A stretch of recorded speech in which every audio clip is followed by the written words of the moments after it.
আসসালামু আলাইকুম রহমতুল্লাহ। প্রিয় শিক্ষার্থীরা, আশা করি সবাই ভালো আছো। আলহামদুলিল্লাহ, আমিও ভালো আছি। তোমাদের সকলকে স্বাগত জানাচ্ছি উইজডম ম্যান চ্যানেলের আরেকটি নতুন ভিডিওতে। আজকে আমরা পড়ব তোমাদের সপ্তম শ্রেণীর ধর্ম বিষয়ের পৃষ্ঠা নাম্বার 8-এ মালাইকা বা ফেরেশতাগণের পরিচয় নিয়ে। তো এখানে তোমাদের ফেরেশতাদের পরিচয় সম্পর্কে বর্ণনা করা হয়েছে। তো চলো আমরা এটা আলোচনায় চলে যাই এবং আমি তোমাদেরকে বোঝানোর চেষ্টা করি যে এখানে মূলত তোমাদের ফেরেশতাগণ কারা এবং তারা কি কাজ করে, তারা কি দিয়ে তৈরি, ইত্যাদি ইত্যাদি সম্পর্কে এখানে অনেক ধারণা দেওয়া আছে। তো চলো আমরা এটা ভালো মতো পড়ার চেষ্টা করি। তো এখানে প্যারার শুরুতেই প্রথমে লেখা আছে যে মালাইকা বা আল মালাইকাতু আরবি শব্দ, এইটি বহু বচন। এর এক বচন হলো মালাক, যার বাংলা ভাষায় এর অর্থ হিসেবে ফেরেশতা কথাটি ব্যবহৃত হয়। এটি মূলত ফার্সি ভাষার শব্দ, অর্থাৎ এই যে ফেরেশতা কথাটা আছে সেটা হলো একটা ফার্সি ভাষার শব্দ। ঠিক আছে।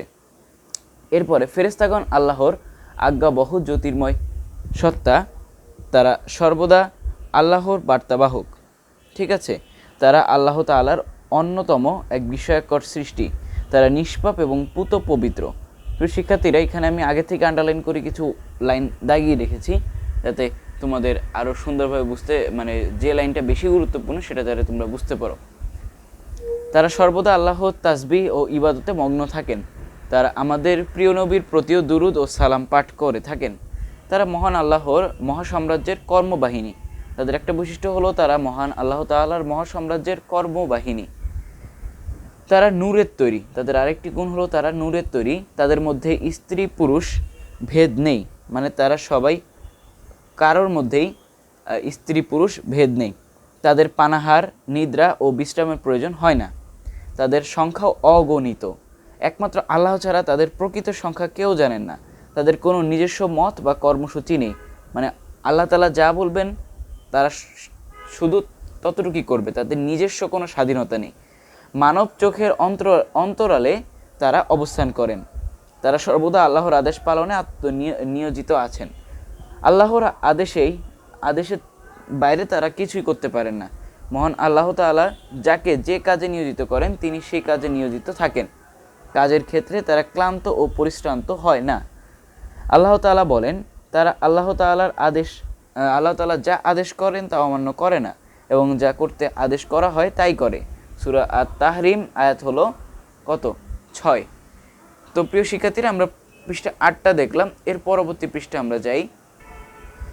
এর পরবর্তী পৃষ্ঠায় ফেরেশতাগণের গঠন এবং আকৃতি সম্পর্কে ধারণা দেওয়ার চেষ্টা করা হয়েছে।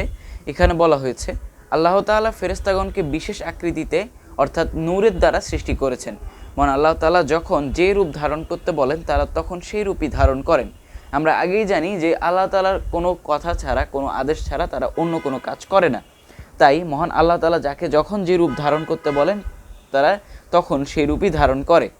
কুরআন মজিদে আল্লাহ তাআলা বলেন, সমস্ত প্রশংসা আল্লাহর, যিনি আসমান এবং জমিনের স্রষ্টা এবং ফেরেশতাগণকে সৃষ্টি করেছেন বার্তাবাহক হিসেবে। আর তারা 2 2 3 3 এবং 4 4 পাখা বিশিষ্ট। অর্থাৎ হলো কোনো ফেরেশতার আছে 2 2 এবং কোনো ফেরেশতার আছে 3 3 অথবা কারো কারো 4 4 পাখা বিশিষ্ট আছে। এটা সূরা ফাতিরে আয়াত 1 নম্বরে উল্লেখ করা হয়েছে। এর পরবর্তীতে আমরা দেখি প্রধান 4 ফেরেশতা। তো ফেরেশতাগণের মধ্যে প্রধান 4 ফেরেশতা আছেন। তারা মহান আল্লাহর আদেশ বিশেষ বিশেষ কাজে নিয়োজিত থাকেন। মানে সকল ফেরেশতা তো কাজ করে, কিন্তু এই প্রধান 4 জন ফেরেশতা কি করে? মহান আল্লাহ তাআলার বিশেষ বিশেষ কাজে নিয়োজিত থাকেন। প্রধান 4 ফেরেশতা হলেন 1 নম্বরে হযরত জিবরাইল আলাইহিস সালাম। তাকে সকল ফেরেশতাগণের সর্দার বলা হয়। তার প্রধান দায়িত্ব হলো আল্লাহ তাআলার বাণীসমূহ নবী রাসূলের নিকট পৌঁছে দেওয়া। তিনি পবিত্র বাণী নিয়ে আল্লাহর পক্ষ থেকে মহানবী সাল্লাল্লাহু আলাইহি ওয়াসাল্লামের কাছে আসতেন।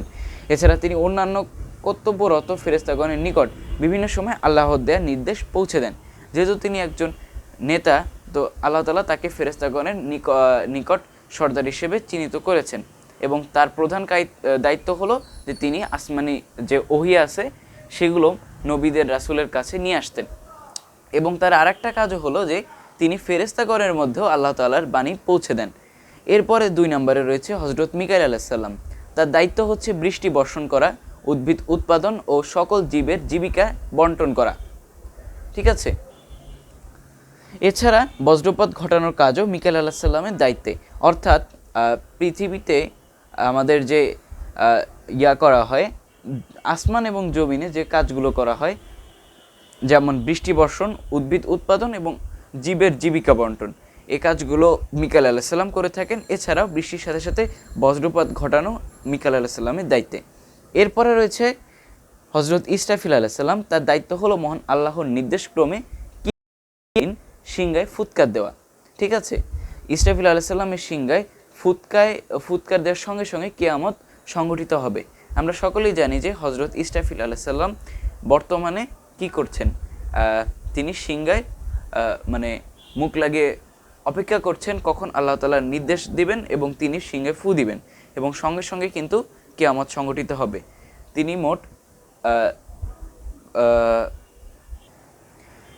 তিনি কিন্তু আল্লাহর নির্দেশে, যখন আল্লাহ তাআলা তাকে নির্দেশ দিবেন তখন তিনি কিয়ামত সংঘটিত হওয়ার জন্য সিংহে ফু দিবেন।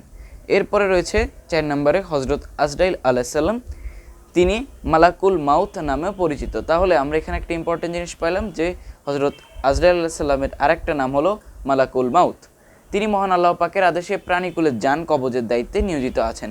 অর্থাৎ আমরা যেটাকে আজরাইল হিসেবে জানি, মালাকুল মাউত হিসেবে জানি, তো তিনি কি করেন আমরা সকলেই জানি যে তিনি সকল জীবের জান কবজের দায়িত্বে আল্লাহর পক্ষ থেকে আছেন। এরপরে এছাড়াও কিছু ফেরেশতা মানুষের আমলনামা সংরক্ষণ করেন, তাদের বলা হয় কি কিরামান কাতিবিন। ঠিক আছে, এরাও কিন্তু একটা বিশেষ দায়িত্বে থাকেন, তাদের একজনের নাম কিরামান আর কাতিবিন। ঠিক আছে, কিছু ফেরেশতা আছে যারা কিনা জাগ্রত অবস্থায়, নিদ্রায়, সফরে, বাড়িতে সর্বত্র সবসময় হেফাজত করেন, তাদের বলা হয় মুয়াক্কিবাত। ঠিক আছে, যারা কিনা মানুষকে জাগ্রত অবস্থায়, নিদ্রায়, সফরে, বাড়িতে সর্বত্র তাদেরকে হেফাজত করেন। আমরা কিন্তু জানি কিছু আমল রয়েছে যার মাধ্যমে কিনা এই যে পরিবেশগুলো রয়েছে সেগুলোতে কিন্তু আল্লাহ তাআলার হেফাজতে থাকা যায়। তো আল্লাহ তাআলার হুকুমে এই ফেরেশতাগণরা যাদের নাম কিনা মুয়াক্কিবাত, তারা কি করেন আমাদেরকে এই যে বিশেষ বিশেষ সময়গুলো রয়েছে, তারা এই বিশেষ বিশেষ সময়ের আমলের মাধ্যমে আল্লাহর নির্দেশে তারা আমাদেরকে হেফাজত করেন। এছাড়াও উল্লেখ্য যে জান্নাতের তত্ত্বাবধায়ক ফেরেশতার নাম রেদওয়ান আর জাহান্নামের রক্ষণাবেক্ষণকারী ফেরেশতার নাম হলো মালেক। কতিপয় ফেরেশতারা নিয়োজিত আছেন আল্লাহর আরশ বহনের দায়িত্বে। কিছু কিছু ফেরেশতা আছে কি যারা কিনা আল্লাহ তাআলা আরশ বহন করে থাকেন, অর্থাৎ আল্লাহ তাআলা যেখানে অবস্থান করছেন, আরশে আজিম বলা হয় যেখানে, তো সেখানে তারা একদল ফেরেশতা আছে যারা কিনা সেটা বহন করে রাখে। একদল ফেরেশতা আছেন যারা কিনা আল্লাহর জিকির মজলিসে ঘুরে বেড়ান। ঠিক আছে, তারপরে কিছু ফেরেশতা পাহাড়ের হেফাজতে আছেন, কিছু ফেরেশতা আল্লাহর সম্মানের সারাক্ষণ সারিবদ্ধভাবে দাঁড়িয়ে থাকেন, মানে আল্লাহ তাআলার সম্মানে তারা কি করে শুধুমাত্র দাঁড়িয়েই থাকে, এটাই তাদের কাজ। এভাবে আরও অসংখ্য অগণিত ফেরেশতা আছেন যারা কিনা আল্লাহর হুকুমে বিভিন্ন ধরনের দায়িত্ব পালনে নিয়োজিত আছেন।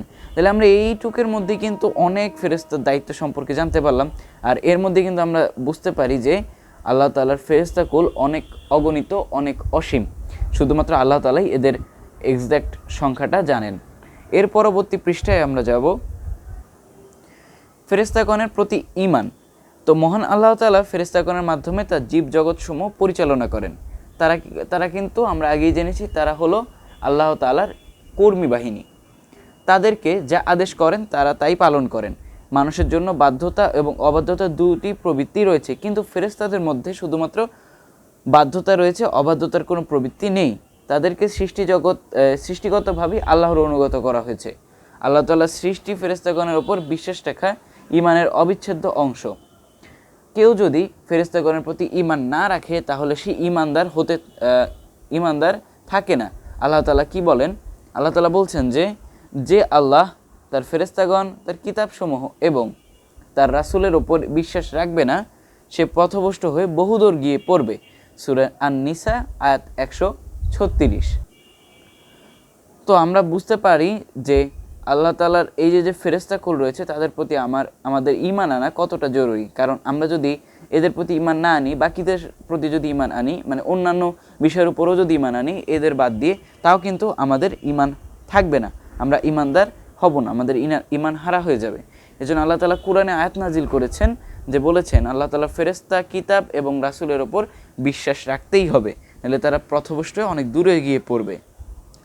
তো ফেরেশতাগণের প্রতি ঈমান আনা ফরজ বা অত্যাবশ্যক, ঠিক আছে। তাই আমরা মহান আল্লাহর ফেরেশতাগণের প্রতি ঈমান আনবো এবং তাদের প্রতি যথাযথ ভালোবাসা পোষণ করব।